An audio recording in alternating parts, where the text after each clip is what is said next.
Halo warga belajar PKBM Gendides Kota Malang. Pada pertemuan kali ini kita akan mempelajari tentang bahasa Indonesia untuk paket B dan paket C, yaitu mengenal kata baku dan tidak baku. Nah, apa sih yang dimaksud dengan kata baku dan tidak baku? Sebelumnya saya memberikan gambaran bahwa kadang kita berbicara baik secara lisan maupun secara tidak lisan. Nah, lisan itu kita berbicara langsung ya. Jadi, misalnya kita ngobrol dengan tetangga kita, ngobrol dengan teman kita, itu kan langsung. Kemudian kadang kita berbicara melalui yang tidak langsung kan tulisan. Nah, tulisan ini bisa berupa surat, bisa berupa pesan singkat, baik SMS dan WhatsApp maupun aplikasi yang lain. Jadi dalam bentuk tulisan. Nah, misalnya begini, kita ngobrol dengan teman kita. Nah, misalnya seperti ini. Kita menceritakan bahwa tadi tetangga saya itu sedang sakit. Terus dikasih balsem badannya, terus kondisinya menjadi sembuh. Nah, di sini kita menarik garis bawah bahwa kata balsem, nah itu seringkali kita sebut-sebut ya, balsem. Nah, balsem ini sebenarnya kata yang tidak baku. Ya, kata bakunya adalah balsam. Ya, ya karena kita orang Jawa, nah, orang daerah ya, itu sering menyebutnya sebagai balsem. Jadi bahasanya kita campur-campur. Eh, Misalnya lagi ini, handphone saya tadi nggak bisa dihubungi karena baterainya drop. Nah, jadi sedang dicas misalnya. Ya, kalimat singkatnya seperti itu. Sedangkan baterai itu merupakan kata tidak baku. Kata bakunya adalah baterai. Ya, jadi menggunakan AI, jadi baterai. Baterai. Ya, jadi ini salah satu contoh. Tapi apakah salah menggunakan kata tidak baku? Tidak, tergantung bagaimana kita menempatkan kalimat tersebut. Nah, misalnya kalau kita ngomongnya dengan eh, bahasa resmi, ya ini kurang pas. Makanya disebut eh, tidak baku. Kalau untuk bakunya ya kita menggunakan kata-kata yang resmi. Nah, kata resmi itu bagaimana? Nah, oke, kita akan mempelajari dan kita akan mengenal tentang kata baku maupun tidak baku. Jadi, kata baku adalah kata yang aturan dan ejaannya sudah disesuaikan dengan kaidah bahasa Indonesianya. Nah, kaidahnya itu bagaimana? Itu tertulis. Jadi, kata-kata yang sudah tertulis dan sudah dibakukan ke dalam KBBI. Apa itu KBBI? KBBI itu adalah Kamus Besar Bahasa Indonesia, di mana di situ sudah tertulis semua kata-kata baku. Kemudian kata tidak baku adalah kata yang menjadi tidak baku dan keluar dari kaidah penulisan yang benar dan Kamus Besar Bahasa Indonesia atau KBBI. Jadi yang tidak tertulis di KBBI itu dianggap kata tidak baku.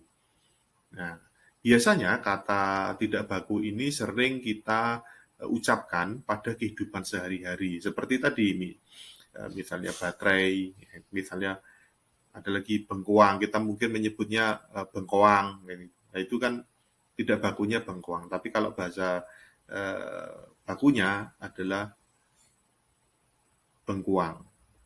Ya. Misalnya lagi sering kita menyebutnya uh, catering, ya, catering agak agak ke barat-baratan.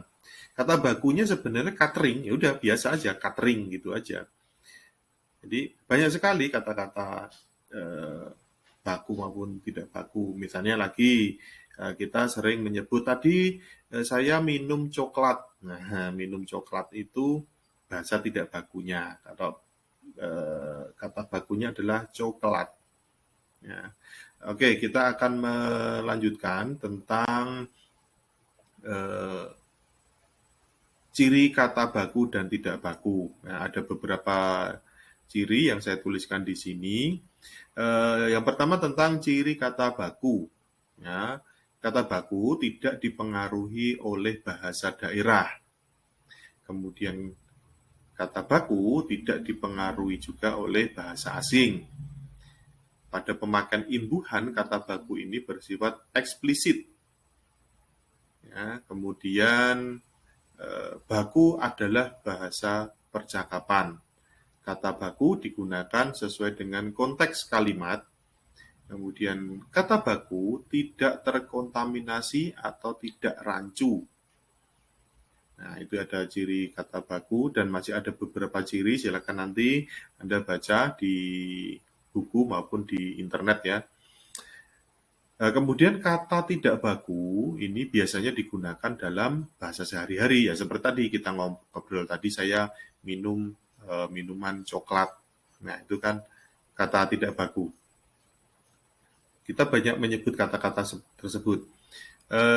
Kemudian sudah dipengaruhi oleh bahasa asing atau bahasa daerah. Nah, kita logatnya seperti ngomong bengkoang itu kan seperti bahasa daerah kan, bahasa kita sehari-hari kan, gitu loh.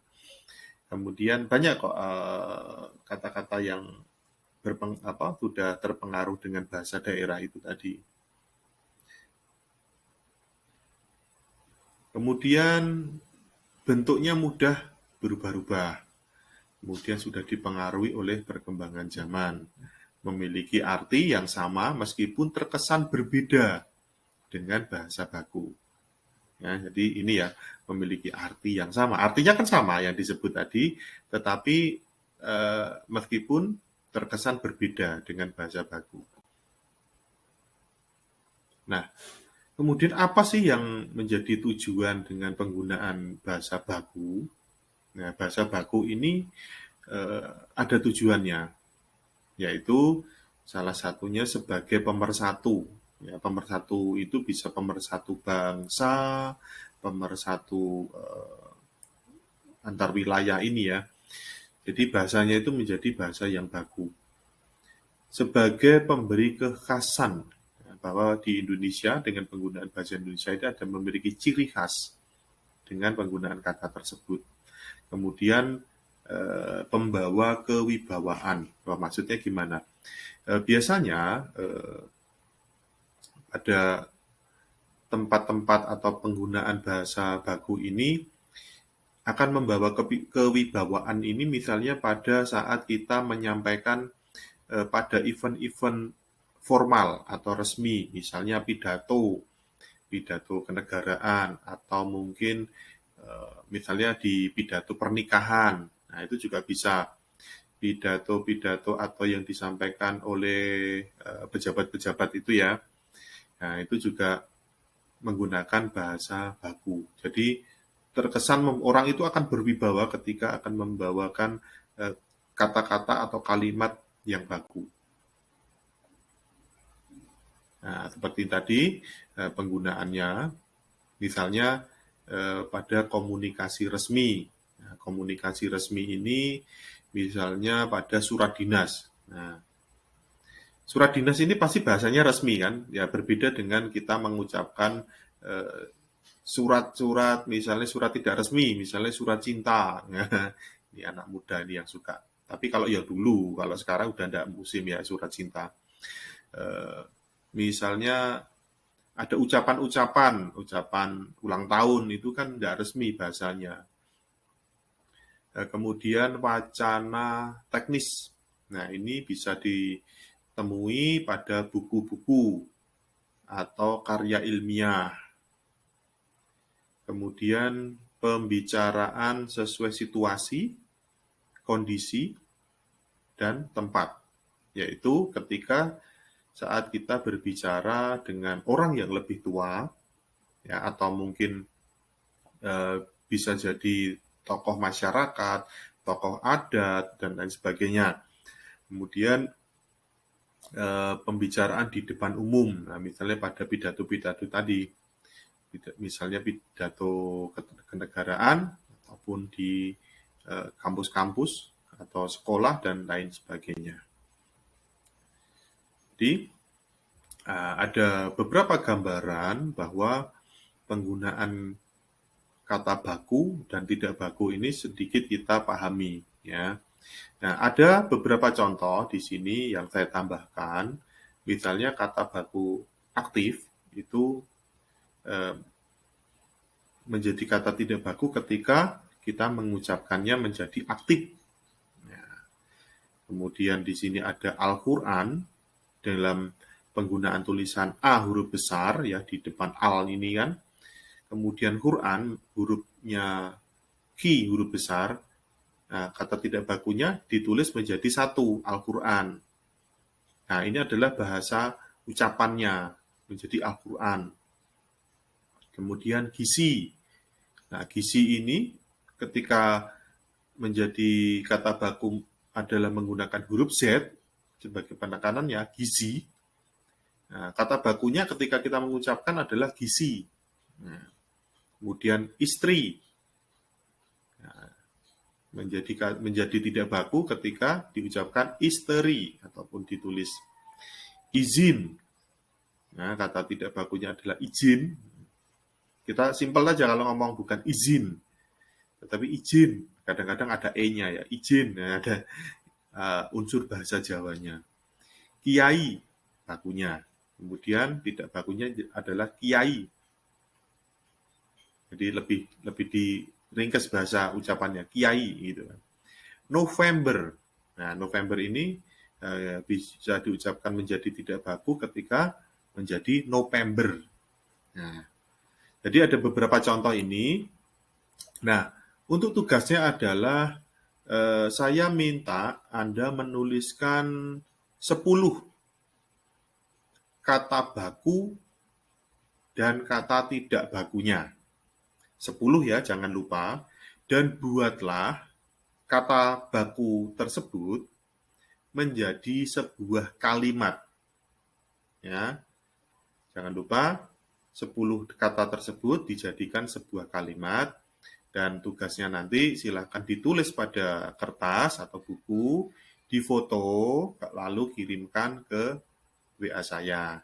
Dan jangan lupa ini tugas untuk paket B dan paket C. Ya. Jadi jika nanti Anda masih belum paham, silakan menghubungi saya.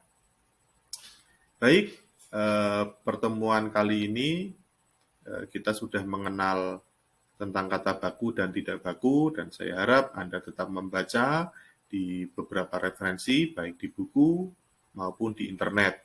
Ya, kita akan sudahi pertemuan kali ini. Selamat belajar, sampai ketemu di pertemuan berikutnya.